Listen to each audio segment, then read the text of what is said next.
In this video, you'll learn how to set take profit and stop loss on Binance futures. By the end of this tutorial, you'll be able to manage your trades effectively and protect your investments. Begin by navigating to the Binance website and signing into your account.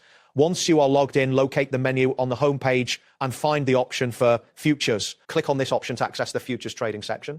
Select the trading pair you wish to use for your futures trading. It is essential to ensure that you already have an open position before proceeding. Carefully review the details of your position to confirm that everything is correct. This initial step is crucial for effective risk management. Next, you will set your take profit and stop loss orders. Look for the option labeled take profit and stop loss associated with your current position. Here, you will enter the take profit price, which should be based on your desired target.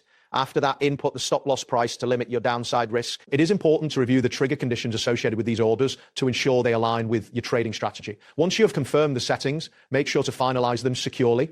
This action is vital for protecting your trade from unexpected market movements. After setting your take profit and stop loss, it is important to monitor the price movement closely. Keep an eye on the market to see how the price fluctuates after you have placed your orders. If your trading strategy changes, you may need to adjust your take profit or stop loss levels accordingly. It is advisable to avoid removing these protective measures unnecessarily, as they are designed to safeguard your investment. Track your unrealized profit and loss regularly to understand the performance of your trade. If you find that market conditions have shifted significantly, you may consider closing your position manually.